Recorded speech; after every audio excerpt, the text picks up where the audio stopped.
जय हिंद साथियों, आप सभी का बहुत बहुत स्वागत है। आप सभी का बहुत बहुत स्वागत है। कैसे हैं आप सभी लोग? आशा करते हैं सभी लोग चुस्त दुरुस्त और मस्त होंगे।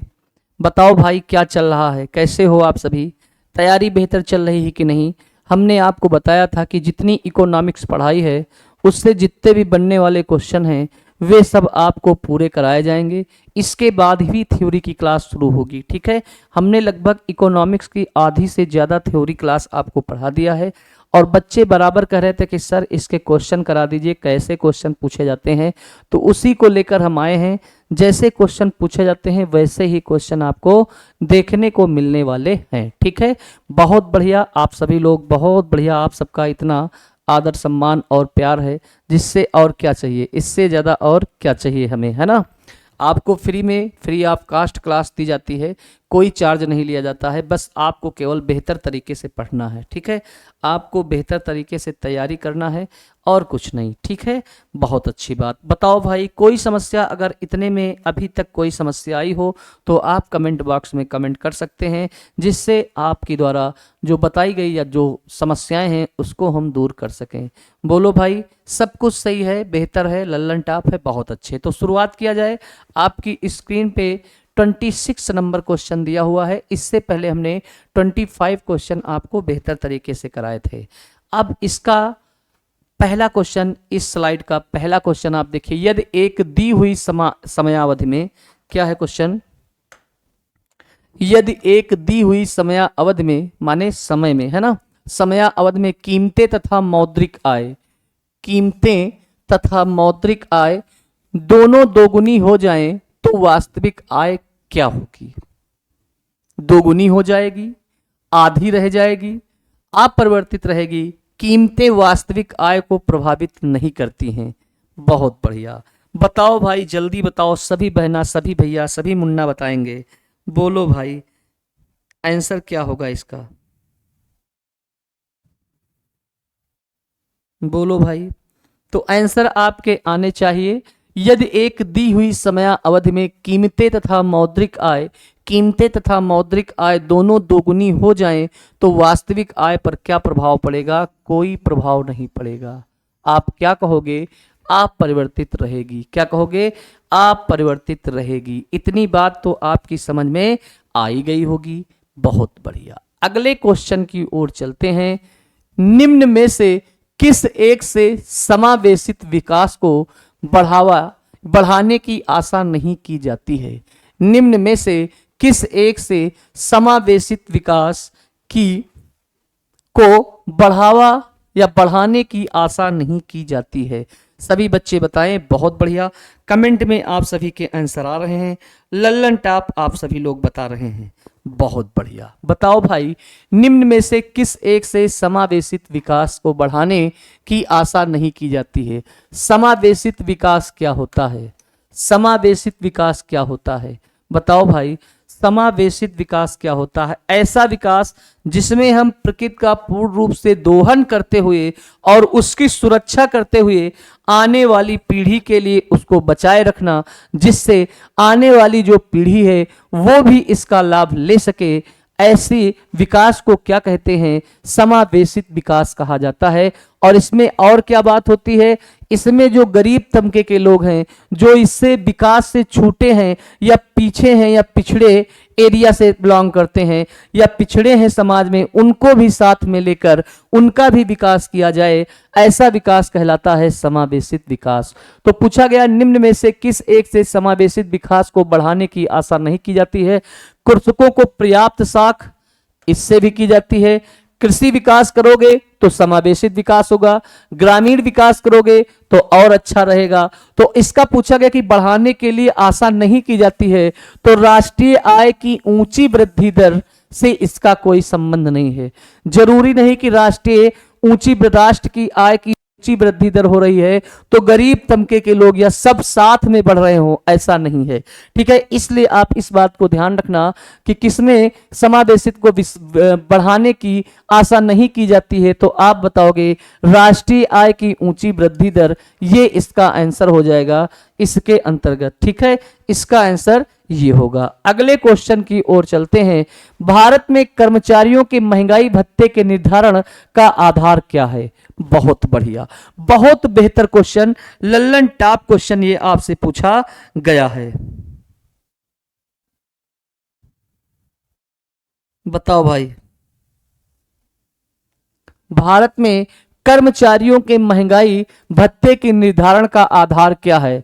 राष्ट्रीय आय है, उपभोक्ता मूल्य सूचकांक है, जीवन निर्वाह स्तर है, प्रति व्यक्ति आय है। बोलो भाई।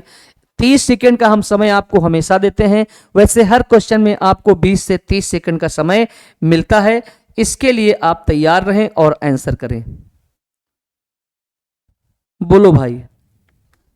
भारत में कर्मचारियों के महंगाई भत्ते के निर्धारण का आधार क्या है? तो आप बताओगे उपभोक्ता मूल्य सूचकांक है। क्या है? उपभोक्ता मूल्य सूचकांक है। भारत में कर्मचारियों के महंगाई भत्ते के निर्धारण का आधार क्या है? तो आप बताओगे उपभोक्ता मूल्य सूचकांक है। क्या है? उपभोक्ता मूल्य सूचकांक है। इतने में कोई दिक्कत नहीं होनी चाहिए। अगले क्वेश्चन की ओर चलते हैं। भारतीय अर्थव्यवस्था ने किस वर्ष में, ये वर्ष है, भारतीय अर्थव्यवस्था ने किस वर्ष में सर्वाधिक समृद्धि दर प्राप्त की है? 2003 और 4 में, 2004 और 5 में, 2005 और 6 में, 2006 और 7 में। बताओ भाई, जल्दी बताओ, सभी लोग बताओ, भारतीय अर्थव्यवस्था ने किस वर्ष में सर्वाधिक वृद्धि दर प्राप्त की है? बोलो भाई।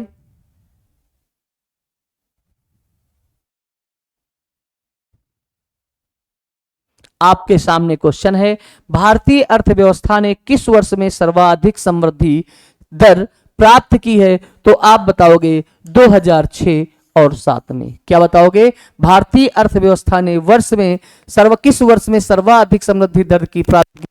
तो आप बताओगे 2006 और 7। हमने एक क्वेश्चन पूछा था आपसे कि भारतीय अर्थव्यवस्था कैसी अर्थव्यवस्था है, तो इस बात को याद रखना कि भारतीय अर्थव्यवस्था एक मिश्रित अर्थव्यवस्था है। भारतीय अर्थव्यवस्था क्या है? भारतीय अर्थव्यवस्था एक मिश्रित अर्थव्यवस्था है।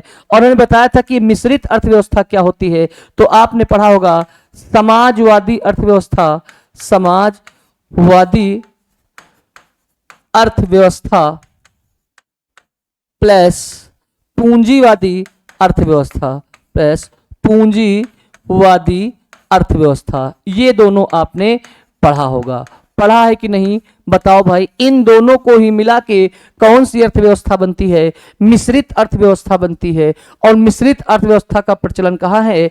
भारत में कैसी अर्थव्यवस्था है? तो भारत में मिश्रित अर्थव्यवस्था पाई जाती है।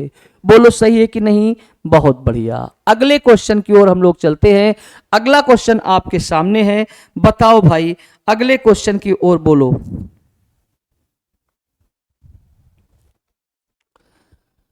आयकर विभाग द्वारा जारी पैन कार्ड निम्न में से किस उद्देश्य के लिए प्रयोग नहीं किया जा सकता है? बहुत बढ़िया क्वेश्चन पूछा गया है। आयकर विभाग द्वारा जारी पैन कार्ड निम्न में से किस उद्देश्य के लिए प्रयोग नहीं किया जा सकता है? तो सभी लोग जानते हो कि जन्म तिथि का प्रमाण होता है, बिल्कुल होता है पैन कार्ड में। पंजीकृत करदाता का प्रमाण होता है, ये भी सही है। पहचान का प्रमाण होता है, ये भी सही है। लेकिन पते का प्रमाण नहीं होता है इसमें। क्या नहीं होता है? इसमें आपके पते का प्रमाण नहीं होता है। इसलिए आप ध्यान रखोगे कि आयकर विभाग द्वारा जारी पैन कार्ड निम्न में से किस उद्देश्य के लिए प्रयोग नहीं किया जाता है? तो आप कहोगे पते का प्रमाण इस पर नहीं प्रयोग किया जाता है। पते का प्रमाण इससे प्रयोग नहीं किया जाता है। बोलो भाई, किसी प्रकार की समस्या नहीं होनी चाहिए। अगले क्वेश्चन की ओर चलते हैं। निम्नलिखित में से कौन लॉरेंज वक्र द्वारा मापा जाता है? निम्नलिखित में से कौन लॉरेंज वक्र द्वारा मापा जाता है? निम्नलिखित में से कौन लॉरेंज द्वारा मापा जाता है? लॉरेंज वक्र द्वारा मापा जाता है। निम्नलिखित में से कौन लॉरेंज वक्र, एक लॉरेंज अर्थशास्त्री थे, उन्होंने एक वक्र बनाया था और उसमें आय की विषमता के बारे में बताया था कि आय की विषमता किससे मापी जाती है, या लारेंज वक्र द्वारा क्या मापा जाता है। तो लारेंज वक्र द्वारा आय की विषमता मापी जाती। आय की विषमता का मतलब आप जानते हो, किसी की आय अधिक होती है, किसी की आय कम होती है, तो उसके बारे में कौन सा वक्र बताता है, लारेंज वक्र द्वारा आय की विषमता के बारे में जानकारी मिलती है। आगे बात करते हैं, भारतीय निर्यात की मंद प्रगति का के क्या कारण है। भारतीय निर्यात की मंद प्रगति का के क्या कारण है। ऊंचे मूल्य, विदेशी प्रतियोगिता, निम्न स्तर का माल, या उपर्युक्त सभी। बोलो भाई, जल्दी बोलो। भारतीय निर्यात की मंद प्रगति का के क्या कारण है। ऊंचे मूल्य, विदेशी प्रतियोगिता, या निम्न स्तर का माल, या उपर्युक्त सभी। बोलो भाई। देखो, आपको यह पता होना चाहिए कि किसी देश से अगर कोई माल ले रहा, जैसे हमें भारत, मान लो भारत से चीन का लेना ना, भारत को चीन से सामान लेना है, ठीक है, सामान लेना है, तो इसमें क्या कंडीशन होगी कि ये नहीं लेगा।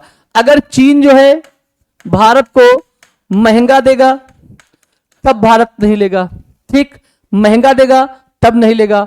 और भारत को यूएसए से अधिक लाभ प्राप्त हो रहा है, क्या अधिक लाभ प्राप्त होगा, तब भारत चीन के साथ नहीं लेगा, ठीक है। और दूसरी बात, निम्न स्तर का माल, अगर उसका माल या उसकी क्वालिटी जो है, मान लो कि जैसे भारत ने लोहा लिया, या लोहा है तो उसकी क्वालिटी कम सही, ठीक है, कम क्वालिटी वाला लोहा जितने में अच्छे क्वालिटी वाला यूएसए का दे रहा है, उससे कम क्वालिटी वाला चीन दे रहा है, तो चीन से हम क्यों लेंगे। तो मतलब है निम्न स्तर का माल भी आए, मतलब ऊंचा मूल्य हो तब नहीं लेंगे, विदेशी प्रतियोगिता हो तब नहीं लेंगे, निम्न स्तर का माल होगा। मतलब कहने का यह है कि भारत के माल को तभी तो निर्यात किया जाएगा जब वो कम दाम पे दे किसी देश को, विदेशी प्रतियोगिता कम हो और निम्न स्तर का माल ना हो। तो ये सब कारण हो गए। आंसर क्या होगा, उपर्युक्त समस्त कारणों के कारण भारत की निर्यात की जो प्रगति है वो मंद है, ठीक है। निर्यात आप जानते हो, जब हम अपने यहां से किसी देश दूसरे देश को कोई चीज भेजते हैं तो वो निर्यात कहलाती है, माने एक्सपोर्ट होता है, ठीक है। आयात क्या होता है, जब भारत विदेशों से कोई सामान मंगाए तो उसे आयात कहते हैं, जिसको बोलते हैं इंपोर्ट बोलते हैं। बात समझ में आई कि नहीं। तो भारतीय निर्यात की मंद प्रगति का कारण क्या है, तो आप कहोगे ऊंचे मूल्य पे देना, विदेशी प्रतियोगिता और निम्न स्तर का माल, ये सभी गुण होते हैं भारतीय माल में, इस कारण से यहां पे निर्यात कम है।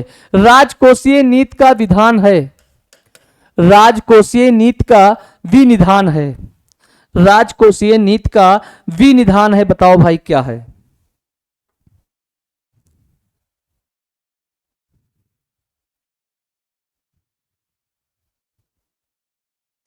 राजकोषीय नीति का विनिधान क्या है, तो आप बताओगे घाटे की बजट नीति के कारण। क्या है, घाटे की बजट नीति के कारण ऐसा संभव होता है, ठीक है। अगले क्वेश्चन की ओर चलते हैं। अर्थव्यवस्था की वृद्धि दर, अर्थव्यवस्था की वृद्धि दर को बढ़ाना तथा लोगों को सामाजिक न्याय दिलाना दोनों ही मुख्य उद्देश्य किस नीति के हैं। बहुत बढ़िया क्वेश्चन मिल गया। अर्थव्यवस्था की वृद्धि दर को बढ़ाना, अर्थव्यवस्था की वृद्धि दर को बढ़ाना माने अर्थव्यवस्था की वृद्धि दर भी बढ़े और लोगों को सामाजिक न्याय दिलाना है, दोनों ही मुख्य उद्देश्य किस नीति के हैं। मौद्रिक नीति के, राजकोषीय नीति के, साख नीति के, या स्वास्थ्य नीति के। बताओ भाई, आंसर करो सभी लोग। आपके सामने क्वेश्चन है और अर्थव्यवस्था की फिर से एक बार पढ़ते हैं। अर्थव्यवस्था की वृद्धि दर को बढ़ाना तथा लोगों को सामाजिक न्याय दिलाना दोनों ही मुख्य उद्देश्य किस नीति के हैं। दोनों ही मुख्य उद्देश्य किस नीति के हैं। मतलब वृद्धि दर भी होनी चाहिए और लोगों को सामाजिक न्याय भी मिलना चाहिए, तो ये होगा राजकोषीय नीति के अंतर्गत आता है। राजकोषीय नीति के अंतर्गत अर्थव्यवस्था की दर को बढ़ाना तथा लोगों को सामाजिक न्याय दिलाना। क्या, अर्थव्यवस्था कि वृद्धि को बढ़ाना, अर्थव्यवस्था की वृद्धि को बढ़ाना प्लस लोगों को सामाजिक न्याय देना, लोगों को सामाजिक न्याय देना, सामाजिक न्याय देना, ये क्या कहलाता है? तो ये कहलाता है राजकोषीय नीति। क्या कहलाता है? राजकोषीय नीति कहलाता है। बात समझ गए कि नहीं? बहुत बढ़िया। अगले क्वेश्चन की ओर चलते हैं। राजकोषीय नीति के स्वर्णिम नियम के अनुसार, देखो भाई, राजकोषीय नीति के स्वर्णिम नियम के अनुसार सरकारों से अपेक्षा की जाती है कि वे निम्नलिखित में से किसके लिए वित्तीयन हेतु ऋण ले। बहुत बढ़िया, बोलो भाई। राजकोषीय नीति के स्वर्णिम नियम के अनुसार सरकारों से अपेक्षा की जाती है कि वे निम्नलिखित में से किसके लिए वित्तीय हेतु ऋण ले। चालू खाता, व्यय निवेश, पुराने ऋणों या आयतित उपभोक्ता वस्तुओं। बताओ भाई, जल्दी बोलो। बहुत बढ़िया क्वेश्चन। तो आप जानोगे जब निवेश होगा तो सभी काम अच्छे होंगे, तो आंसर क्या होगा? निवेश इसका आंसर होगा। क्या होगा? निवेश। बोलो भाई, बात समझ में आ रही है? बहुत बढ़िया। आवाज क्लियर आ रही है? किसी प्रकार की किसी भाई बंधु को कोई समस्या तो नहीं है? बताओ भाई, जल्दी बोलो। ठीक है, आवाज आ रही है ना? ठीक है, सेल चेंज कर लेते हैं, 1 मिनट।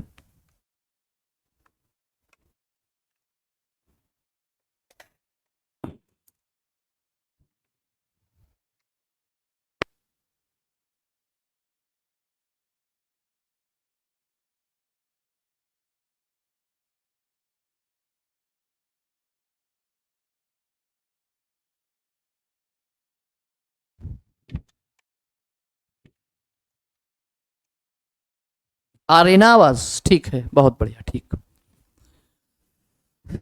अगले क्वेश्चन की ओर चलते हैं। जीएसटी किस तरह का कर है? बहुत बढ़िया। जीएसटी किस तरह का कर है?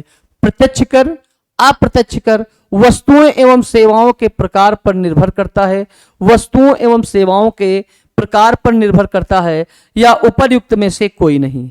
बताओ भाई, आज थोड़ा सा जीएसटी के बारे में हम आपसे चर्चा करने वाले हैं। अगर हम बात करें जीएसटी की, तो इसको क्या बोलते हैं? Goods and service tax. कभी कभी गुड्स एंड सर्विस टैक्स इसको बोलते हैं। सर्विस टैक्स इसका फुल फॉर्म होता है। ठीक है, जीएसटी किस प्रकार का कर है? तो यह एक अप्रत्यक्ष कर है, माने इनडायरेक्ट कर है। क्या है? इनडायरेक्ट कर है। पूछा जाता है भारत में जीएसटी कब लागू हुई? भारत में जीएसटी कब लागू हुई? तो भारत में जीएसटी 1 जुलाई, क्यों भैया? 1 जुलाई 2017 को, 1 जुलाई 2017 को लागू हुई थी। पहला राज्य कौन था? अगर पूछे पहला राज्य जिसमें जीएसटी लागू हुआ, पहला राज्य, तो आप बताओगे सर असम था, जिसमें पहली बार जीएसटी लागू हुआ था। अगर पूछे विश्व में सबसे पहले किसके पास कहां लगा था, तो विश्व में सबसे पहले फ्रांस में लागू हुआ था। कब लागू हुआ था? 1954 ईस्वी में फ्रांस में लागू हुआ था। जबकि भारत में जीएसटी कब लागू हुआ था? तो भारत में जीएसटी 1 जुलाई 2017 को। और जीएसटी दिवस कब मनाते हैं? जीएसटी दिवस कब मनाते हैं? तो जीएसटी दिवस मनाया जाता है 1 जुलाई को। कब मनाते हैं? 1 जुलाई को जीएसटी दिवस मनाया जाता है। इस बात को ध्यान रखना। तो पूछा गया जीएसटी किस प्रकार का कर है, तो आप कहोगे यह एक इनडायरेक्ट टैक्स है, माने अप्रत्यक्ष कर है। जीएसटी कैसा कर है? तो जीएसटी एक प्रकार का अप्रत्यक्ष कर है। इसको ध्यान देना। ठीक है, आगे बात करते हैं। सेतु समुद्रम परियोजना जिन्हें जोड़ती है वे हैं। सेतु समुद्रम परियोजना जिन्हें जोड़ती है वे हैं पाक खाड़ी और पाक जल संधि, पाक खाड़ी और बंगाल की खाड़ी, कुमारी अंतरीप और मन्नार की खाड़ी, मन्नार की खाड़ी और पाक की खाड़ी। इसको चाहो तो आप ज्योग्राफी में क्वेश्चन बोल सकते हो और चाहो इसको तो इकोनॉमिक्स में भी ले सकते हो। बोलो भाई, सेतु समुद्रम परियोजना जिन्हें जोड़ती है तो आप कहोगे मन्नार की खाड़ी और पाक की खाड़ी को जोड़ने का काम करती है। पाक की खाड़ी और मन्नार की खाड़ी को जोड़ने का काम कौन करता है? तो सेतु समुद्रम परियोजना के अंतर्गत मन्नार की खाड़ी को पाक की खाड़ी से जोड़ा गया था। अगले क्वेश्चन की ओर चलते हैं। भारत के विदेशी विनिमय कोष के संबंध में निम्न में से कौन सा कथन सत्य नहीं है? बहुत बढ़िया क्वेश्चन, बहुत अच्छा। भारत के विदेशी विनिमय कोष के संबंध में निम्न में से कौन सा कथन सत्य नहीं है? भारत के विदेशी विनिमय कोष के संबंध में निम्न में से कौन सा कथन सत्य नहीं है? निम्न में से कौन सा कथन सत्य नहीं है? पहला ऑप्शन है, इसमें भारतीय रिजर्व बैंक के पास विद्यमान स्वर्ण तथा विदेशी मुद्रा पर संपत्तियां सम्मिलित होती हैं। दूसरा, विशेष आहरण अधिकार इसमें सम्मिलित नहीं होते हैं, इसे भारतीय रिजर्व बैंक में रखा जाता है। भारत में विदेशी विनिमय की वर्तमान स्थिति संतोषप्रद है। बोलो भाई, भारत के विदेशी विनिमय कोष के संबंध में निम्न में से कौन सा कथन सत्य है? कौन सा कथन सत्य है? तो आप कहोगे विशेष आहरण अधिकार इसमें सम्मिलित नहीं होते हैं। विशेष अधिकार, आहरण अधिकार माने एसडीआर इसमें शामिल नहीं होता है या सम्मिलित नहीं होते हैं। ठीक है, अगले क्वेश्चन की ओर चलते हैं। भारत में प्रत्यक्ष कर कोड निम्नलिखित में से किससे संबंधित है? मतलब कहने का यह है कि इसमें से कौन सा प्रत्यक्ष कर है? भारत में प्रत्यक्ष कर कोड निम्नलिखित में से किससे संबंधित है? बताओ भाई, भारत में प्रत्यक्ष कर कोड निम्नलिखित में से किससे संबंधित है? तो आप कहोगे आयकर से संबंधित है। किससे कहोगे? आयकर से कहोगे। अगर इसकी बात करें बिक्री कर, तो यह भी क्या है? अप्रत्यक्ष कर है। क्या है? अप्रत्यक्ष कर है। उत्पाद कर की बात करें तो यह भी कैसा है? अप्रत्यक्ष कर है। क्या है? अप्रत्यक्ष कर। और यह भी क्या है? अप्रत्यक्ष कर की श्रेणी में आता है। आंसर क्या होगा? आयकर जो होगा वो इसका आंसर होगा। आगे बात करते हैं। आगे है 44 नंबर क्वेश्चन। निम्नलिखित में से कौन सी विशेषताएं भारतीय अर्थव्यवस्था को विकासशील श्रेणी में दर्शाती हैं? बहुत प्यारा क्वेश्चन है, ये कूट का क्वेश्चन है, इस बात को ध्यान रखना। निम्नलिखित में से कौन सी विशेषताएं भारतीय अर्थव्यवस्था को विकासशील श्रेणी में दर्शाती हैं? बहुत अच्छा क्वेश्चन है। कृषि मुख्य व्यवसाय, प्रचंड बेरोजगारी, मानव पूंजी के निम्न गुणवत्ता, प्रोटीन का प्रति व्यक्ति सेवन उच्च होना। अच्छा, ये तो हो ही नहीं सकता है। बताओ भाई, निम्नलिखित में से कौन सी विशेषताएं भारतीय अर्थव्यवस्था को विकासशील श्रेणी में दर्शाती हैं? तो देखो, कृषि मुख्य व्यवसाय, जिस देश में मुख्य व्यवसाय कृषि होगा वो विकसित श्रेणी में ना पहुंचे कहां रहता है? विकासशील में। और दूसरी क्या है? प्रचंड बेरोजगारी भी किसी भी देश की अर्थव्यवस्था को विकासशील देशों में रखती है। और तीसरी है मानव पूंजी की निम्न गुणवत्ता। अगर विकसित होगा तो मानव पूंजी की उच्च गुणवत्ता होगी, ना कि निम्न गुणवत्ता होगी। और अगर विकसित अर्थव्यवस्था है उस देश की, तो प्रचंड बेरोजगारी का कोई शब्द ही नहीं आएगा। प्रोटीन का प्रति व्यक्ति सेवन उच्च होना चाहिए, इससे कोई मतलब नहीं है। तो नीचे दिए गए कूटों से सही उत्तर का चयन कर दीजिए, पहला, दूसरा और तीसरा। आंसर क्या होगा? बी नंबर आंसर आपका होगा। क्या होगा? बी नंबर आंसर आपकी सही माने जाएंगे। ठीक है, तो इसका ऑप्शन जो होगा, इसमें जो आंसर आएगा वो आपका आएगा। कौन सा आएगा भाई? बताओ भैया, इसमें कौन सा होगा? तो आप कहोगे 1, 2 और 3। आप ये भी जानते हो कि भारत की मुख्य व्यवसाय अगर बात करें तो लगभग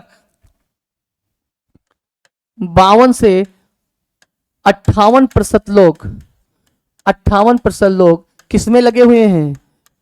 कृषि में। किसमें भैया? कृषि में लगे हुए हैं। बोलो भाई, 52 से 58% लोग कृषि क्षेत्र में काम कर रहे हैं। ठीक है, आगे बात करते हैं। और आपको यह भी पता है कि भारत एक कृषि प्रधान देश है। अगले क्वेश्चन की ओर चलते हैं। अल्प विकसित अर्थव्यवस्था की सामान्यतः विशेषता होती है।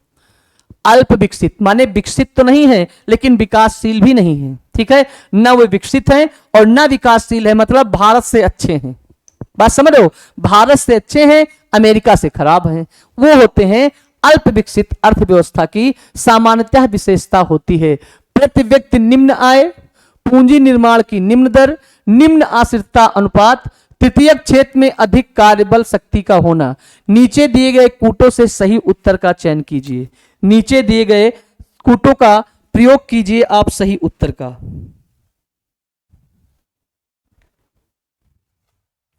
बोलो भाई, अल्प विकसित अर्थव्यवस्था की सामान्यतः विशेषता कौन सी होती है? तो प्रति व्यक्ति निम्न आय होती है और पूंजी निर्माण की निम्न दर होती है, जबकि ना ये होता है तृतीय क्षेत्र में अधिक कार्यबल शक्ति का होना, ये आपके विकसित देशों के लिए होता है। किस प्रकार की? विकसित अर्थव्यवस्था के लिए होती है, ना कि अल्प विकसित के लिए।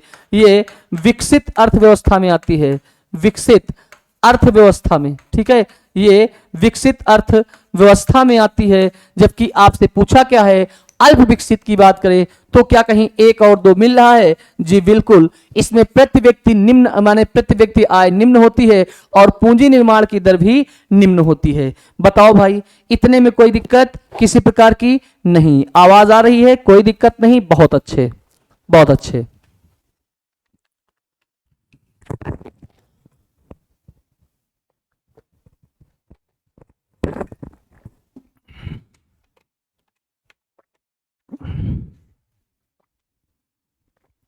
बोलो भाई, किसी प्रकार की समस्या नहीं होनी चाहिए। अगले क्वेश्चन की ओर चलते हैं। अगला क्वेश्चन है, संघ सरकार के राजस्व व्यय का सबसे महत्वपूर्ण मद निम्नलिखित में से कौन है? निम्नलिखित में से कौन है? संघ सरकार के राजस्व व्यय का सबसे महत्वपूर्ण मद निम्नलिखित में से कौन है? प्रमुख आर्थिक सहायता, वेतन तथा भत्ते, ब्याज अदायगी या पेंशन। पूछा गया है संघ सरकार के राजस्व व्यय का सबसे महत्वपूर्ण मद निम्नलिखित में से कौन है? मतलब यह कहने का है कि जो केंद्र सरकार का राजस्व व्यय है वो किस क्षेत्र में सबसे ज्यादा जाता है? प्रमुख आर्थिक सहायता में, वेतन तथा भत्ते में, पेंशन में या ब्याज अदायगी में? जल्दी बताओ भाई, किसमें सबसे ज्यादा है?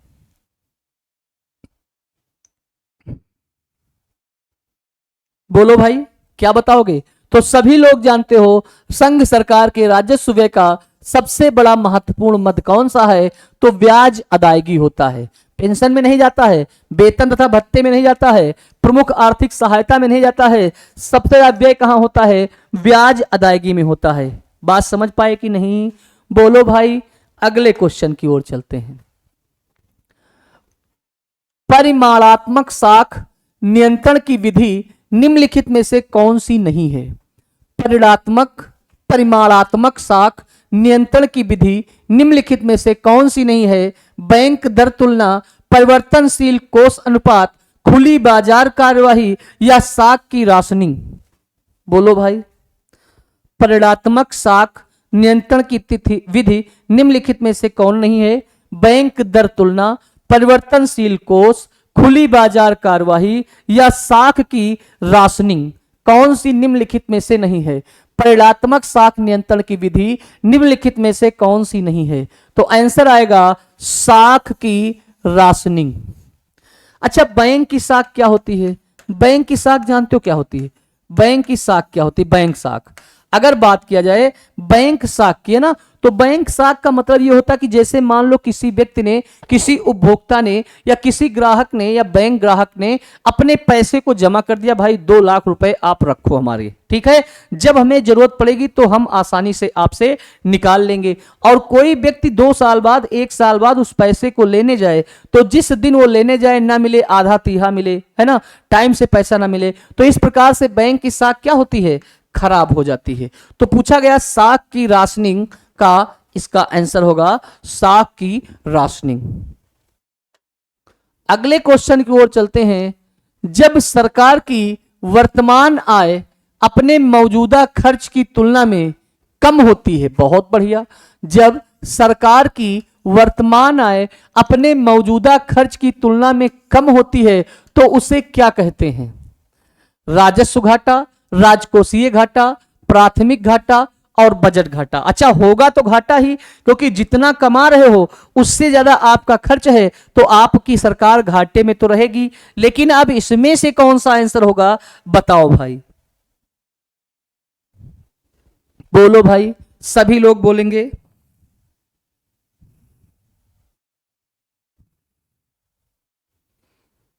तो आंसर ये आएगा, राजस्व घाटा कहलाता है। क्या कहलाता है?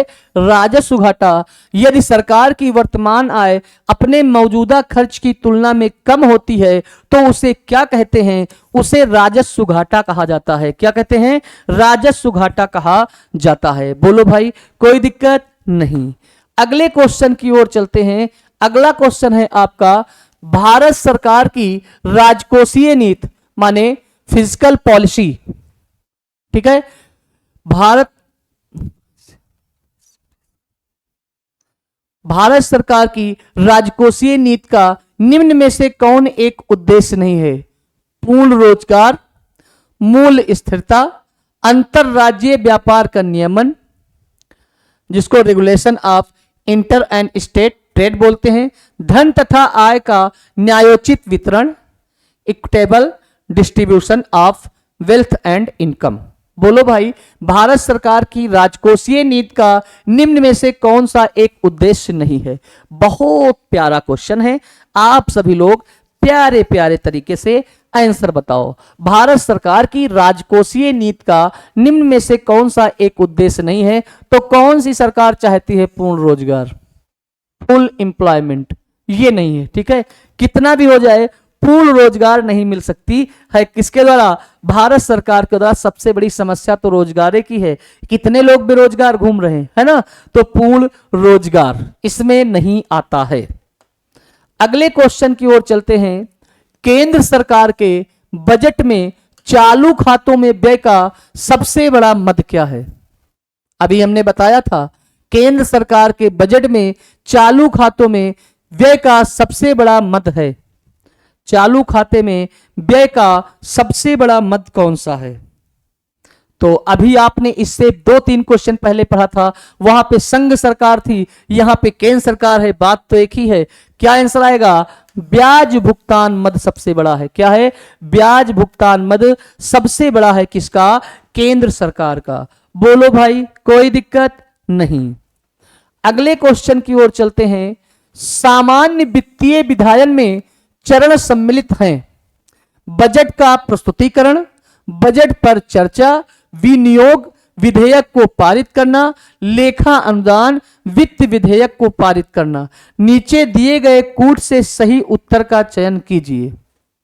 बोलो भाई, कौन से इसमें सम्मिलित हैं, कौन से इसमें सम्मिलित नहीं है?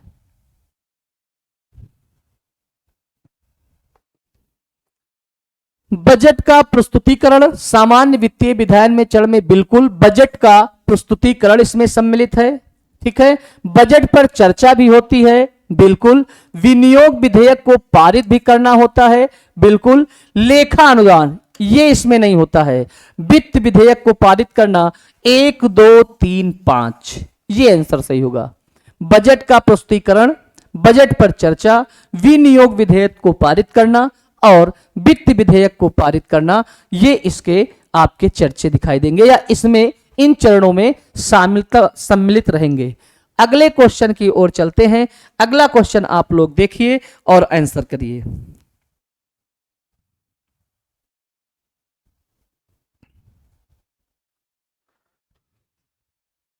क्वेश्चन है, वित्त मंत्रालय ने वर्ष 2005 के बजट से, बहुत बढ़िया क्वेश्चन है, वित्त मंत्रालय ने वर्ष 2005 के बजट से परिणाम माने आउटकम बजट का विचार लागू किया। इसके अंतर्गत परिणामों की यथार्थता सत्यापित करने का दायित्व निम्न में से किसका होगा? वित्त मंत्रालय ने वर्ष 2005 के बजट से परिणाम बजट का विचार लागू किया। इसके अंतर्गत परिणामों की अर्थ यथार्थता सत्यापित करने का दायित्व निम्न में से किसके पास होगा? संघीय मंत्रिमंडल के पास, योजना आयोग के पास, वित्त मंत्रालय और योजना आयोग का संयुक्त रूप से। तो वित्त मंत्रालय की यहां बात चल रही है, आंसर आएगा वित्त मंत्रालय और योजना आयोग का संयुक्त रूप से। वित्त मंत्रालय और योजना आयोग का संयुक्त रूप से होना। ठीक है, अगले क्वेश्चन की ओर चलते हैं। अगला क्वेश्चन आपका है, निम्नलिखित में से किस एक का भारत में सकल घरेलू बचतों में सर्वाधिक हिस्सा है? बहुत बढ़िया क्वेश्चन पूछा है। निम्नलिखित में से किस एक का भारत में सकल घरेलू बचतों में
कुल आ रही है? ठीक है, बहुत बढ़िया।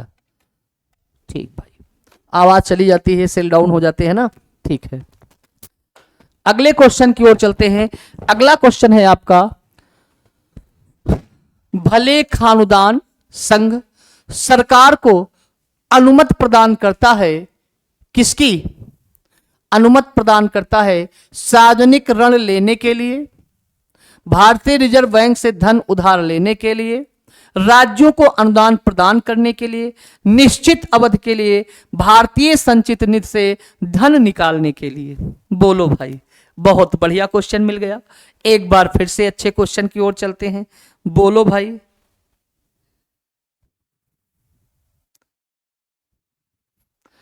आंसर आएगा निश्चित अवधि के लिए, भारतीय संचित निधि से धन निकालने के लिए। ठीक है, बहुत अच्छे। बोलो भाई, अगले क्वेश्चन की ओर चलते हैं। अगला क्वेश्चन है, भारत में दीर्घकालीन राजकोषीय नीति की घोषणा किस वित्त मंत्री द्वारा की गई थी? बहुत बढ़िया क्वेश्चन। भारत में दीर्घकालीन राजकोषीय नीति की घोषणा किस वित्त मंत्री द्वारा की गई थी? बीपी सिंह द्वारा, पी चिदंबरम द्वारा, डॉक्टर मनमोहन सिंह द्वारा या यशवंत सिन्हा द्वारा? बोलो भाई, डॉक्टर मनमोहन सिंह एक बहुत बड़े अर्थशास्त्री थे, है ना। इन्होंने भारत को बहुत कुछ दिया, लेकिन या इसका आंसर डॉक्टर मनमोहन सिंह होगा कि बीपी सिंह होगा कि पी चिदंबरम होगा? बोलो भाई, आप ही तो बोलोगे तभी तो जानेंगे। बोलो भाई, भारत में दीर्घकालीन राजकोषीय नीति की घोषणा किस वित्त मंत्री द्वारा किया गया था? तो आंसर आएगा बीपी सिंह द्वारा। किसके द्वारा? बीपी सिंह द्वारा किया गया था। किसके द्वारा भैया? बीपी सिंह के द्वारा यह किया गया था। अगले क्वेश्चन की ओर चलते हैं। संघ सरकार के निम्नलिखित बजट घाटों पर विचार कीजिए। इसको क्रम से बैठाना है। संघ सरकार के निम्नलिखित बजट घाटों पर विचार कीजिए। क्या प्रारंभिक घाटा, राजकोषीय घाटा, आगम घाटा, इनकी मात्रा का घटता हुआ क्रम सही बताओ। ये अलग है, ठीक है। ये क्वेश्चन ये बनाया है कि ये तीन क्रम दिए हुए हैं, इनकी मात्रा का घटता हुआ सही क्रम होगा। तो सबसे पहले क्या होगा? राजकोषीय घाटा। क्या होगा? सबसे पहले होगा राजकोषीय घाटा, ठीक है। राजकोषीय घाटा के बाद फिर कौन सा होगा? आगम घाटा होगा। क्या होगा? आगम घाटा होगा। और उसके बाद क्या होगा? प्रारंभिक घाटा। उसके बाद क्या होगा? प्रारंभिक घाटा। बोलो भाई, कोई दिक्कत? तो आंसर होगा ए, 2 3 1, ठीक है।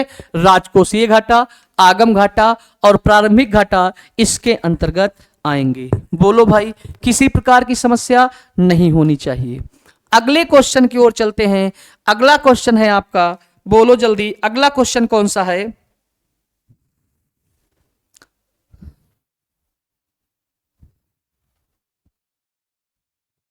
अगला है भारतीय आयकर अधिनियम की, बहुत बढ़िया क्वेश्चन है, भारतीय आयकर अधिनियम की धारा 88 में उपलब्ध आयकर छूट को समाप्त करने की सिफारिश निम्नलिखित में से किस समिति ने की थी? भारतीय आयकर अधिनियम की धारा 88 में उपलब्ध आयकर छूट को समाप्त करने की सिफारिश निम्नलिखित में से किस समिति ने किया था? तो आंसर आएगा विजय केलकर समिति। क्या होगा? विजय केलकर समिति इसका आंसर होगा। क्या होगा भाई? विजय केलकर समिति। बोलो भाई, सही है कि नहीं?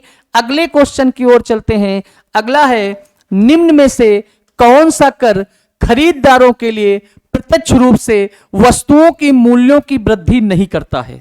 क्वेश्चन है, निम्नलिखित में से कौन सा कर खरीदारों के लिए, निम्नलिखित में से कौन सा कर खरीदारों के लिए प्रत्यक्ष रूप से वस्तुओं के मूल्यों की वृद्धि नहीं करता है? वस्तुओं के मूल्यों की वृद्धि नहीं करता है। बताओ भाई, मूल्यों की वृद्धि नहीं करता है। निम्न में से कौन सा कर खरीदारों के लिए प्रत्यक्ष रूप से वस्तुओं के मूल्यों की वृद्धि नहीं करता है? जल्दी से आंसर बताओगे भाई, आप सभी लोग ही आंसर करोगे। आय कर, मृत्यु कर, व्यापार कर या व्यय कर, आयात कर या उत्पाद कर?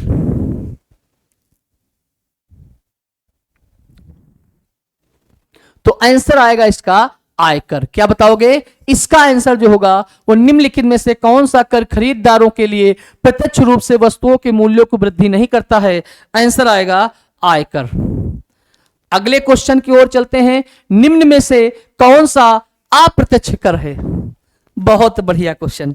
निम्नलिखित में से कौन सा अप्रत्यक्ष कर है? हमने आपको इससे पहले अभी बताया था कि निम्नलिखित में से कौन सा अप्रत्यक्ष कर है। तो आयकर की बात करें तो ये प्रत्यक्ष कर है। क्या है? प्रत्यक्ष कर है। व्यय कर की बात करें तो ये भी कैसा है? प्रत्यक्ष कर है। और अगर मृत्यु कर की बात करें तो ये भी कैसा है? प्रत्यक्ष कर है। कैसा है? प्रत्यक्ष कर है। जबकि जो बिक्री कर है ये आपका क्या है? अप्रत्यक्ष कर है। बात समझ गए कि नहीं? बोलो भाई, समझ में आई बात कि नहीं आई? बिल्कुल आई होगी। तो आपसे पूछा गया निम्नलिखित में से कौन अप्रत्यक्ष कर का उदाहरण है? तो आंसर आएगा बिक्री कर जो है वो आपका अप्रत्यक्ष कर है। इस प्रकार से आपने 30 क्वेश्चन कंप्लीट कर लिए हैं और इसके बाद इसके आगे भी और सारे क्वेश्चन हैं जो आपको अगली वाली स्लाइड में जरूर कराया जाएगा। बोलो भाई, किसी प्रकार की दिक्कत नहीं होनी चाहिए। तो आज के लिए इतना ही रखते हैं, बाकी क्वेश्चन अगली क्लास में आपको मिलने वाले हैं। तो मित्र, आज के लिए इतना ही रखते हैं, बाकी बातें बाद में होंगी। जय हिंद साथियों।